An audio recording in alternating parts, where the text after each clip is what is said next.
Hello. Today we are going to talk a little bit about loops.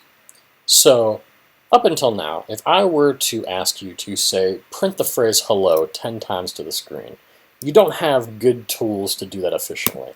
Basically, you would just end up writing 10 different statements that would output the lines one by one. And if you were clever, you'd end up copying and pasting just to make the work a little bit less. But it would still be cumbersome, it'd still be work. And if I changed the requirements to be 100 or 1000, then that would be a lot more work. Further, if I changed the requirements to say, instead of hello, print out goodbye, well then you'd have to go through one by one each of your lines and change them, and that would be even more work, and it would start to get a little bit unrealistic and a little bit unfeasible. But that's just a little bit of a made-up example. Imagine instead that we have a file with 1,000 student grades, and you want to find the average of all those grades to compute some letter grade. Or let's say that you've got all the transactions from a bank, and you want to go through those transactions to find out how much money that bank made and how much money that bank lost. Well, up until now, you don't really have the tools to do that efficiently, and you don't have the tools to respond to if those lists or if those collections or if those databases changed in size. Ruby allows us a way to simplify that and to do this more efficiently, and it's done through a mechanism called loops. And what a loop is a loop is basically a way to repeat some bit of code, some operation, some execution over and over and over and over again. And you can make that loop repeat that code 5 times or 10 times or 1,000 times. You can make it repeat code until some condition becomes true or false, or until you hit the end of the line, or kind of whatever you need to really go through this big collection of stuff and process it all. And kind of the most basic loop is called the while loop. This is a loop you're going to find in pretty much any programming language, and the overview is basically while some condition is true, perform some code, and end the loop. So let's break this down kind of item by item. Well, while is just a keyword in Ruby. It says that we have a while loop. Condition is some yes or no question. Or in other words, it is something that can either be true or false.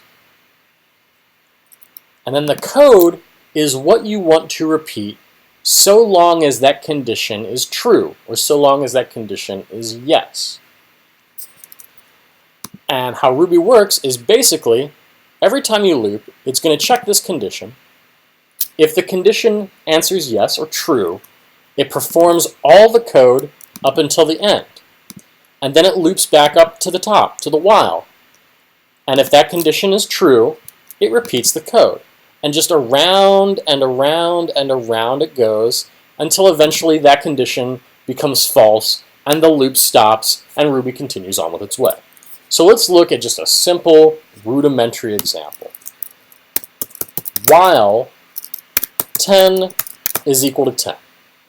That is a yes or no question. 10 can either be equal to 10 or it can either not be equal to 10. In this case, we know that 10 is always equal to 10. I'm going to print out the phrase hello, and then I'm going to end.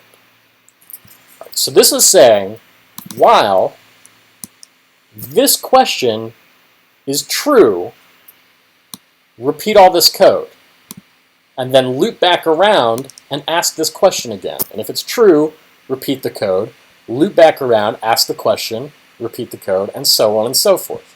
Now if we run this, you're going to see hello, and you're going to see that printed out pretty much until the end of time. You can go grab a snack, fly to the moon, come back, whatever. 10 is always going to be equal to 10, so we are always going to repeat this code. So that's a bit of a convoluted example. So I'm going to quit this program, and let's look at a little bit more of a realistic program. Let's set up some counter, and we'll start it at 0. And we'll say, while that counter is less than 10. And let's change the code inside our loop. So while the counter is less than 10, I'm going to print out hello once again, and then I'm going to increase my counter by 1. And so if I run this, you can see I see hello 10 times. And this is where it starts to get really useful from an understanding, from a debugging perspective, just to walk through your program line by line, and even mapping what the variables are over time. So counter is 0. My output, right, so counter is 0, while counter is less than 10. Well, 0 is less than 10. That is a true statement. So we're going to execute everything inside this loop. And we're just going to execute it in order just like we would any other code. So we print out the word hello, and then counter gets increased by 1. All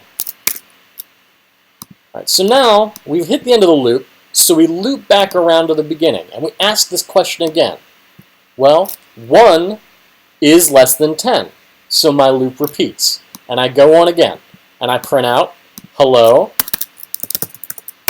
and then I bump up counter. And this is going to go all the way up. Counter is eventually going to hit 9.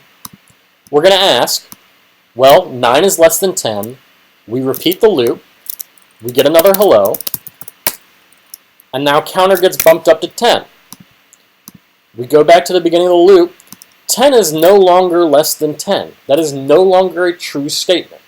So our loop stops. So just to highlight how Ruby is going to execute this, let's put some code before the loop, and let's put some code after the loop. Now again, Ruby just does things in the order that it sees them. So it's going to print out loop begins. It's going to go through this entire loop sequence that prints hello out 10 times. And then it's just going to continue on past the loop and print out loop ends. And if we run it, we can see that in action. We can see loop begins, hello 10 times, and then loop ends. This yes or no question doesn't need to be in terms of numbers. It can be in terms of basically anything that can evaluate to yes or no. So let's create another example. Let's create just a simple echo program. And what this program is going to do is it's going to ask the user for input. And if the user types in anything but the word end, it's going to just spit out that input back to the user. If the user types in the word end, we're going to stop the loop. So I'm going to create a variable, user input, and it's going to be a string, and I'm just going to start it off as the empty string. And I'm going to say while user input is not equal to the word end. And this is just the skeleton of my loop. I want to continue looping as long as what I've read in from the user is not the word end. And every time I repeat the loop, I want to get new input from the user. Now here, we have to keep in mind that input from the user comes in with a new line character, and we don't want that new line character, so we're just going to strip it out. The user has entered something via this getS command, and then I'm just going to spit that out directly to the user. So now let's clear our console here, and let's run this program. Let's see what it looks like. All right, we're just hanging right now. You can see our cursor is in a position. What has happened is we started off user input to be an empty string. While user input is not equal to the word end, and double quotes are not equal to the word end, so we do enter our loop, read input from the user, and that's exactly where we are right now. The program is just hanging, waiting for user input. It hasn't moved on and hasn't done anything else. It just stopped dead in its tracks until the user enters something. So I'm going to enter just a random name. So I entered the random name, and then this put s just echoed that random name back out. And I can do this as much as I want.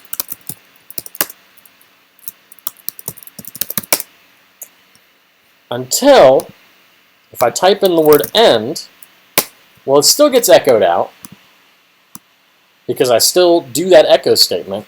But when I come back around to the beginning of the loop and I check that condition, well, end is equal to end. That statement is a false statement, so we are done with the loop. So just to add a little bit of nuance to this program, and just to highlight one thing, I don't want to echo the word end back out to the user. So I'm going to put an if statement inside my loop.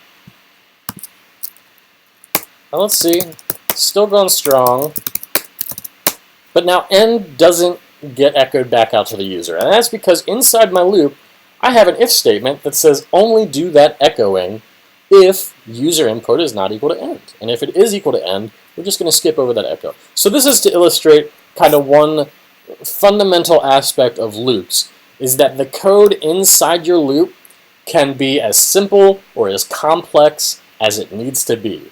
You can have if statements inside loops, you can call functions inside loops, you can even have loops within loops. There's nothing restricting you from doing that.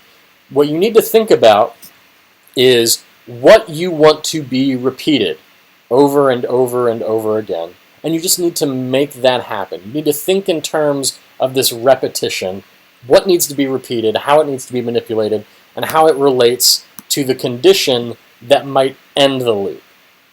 And that is kind of the core of where problem solving with loops comes from, is thinking about both the termination condition and what you need to do every time this loop repeats. All right, so I'm going to stop here. Thank you for taking the time to listen.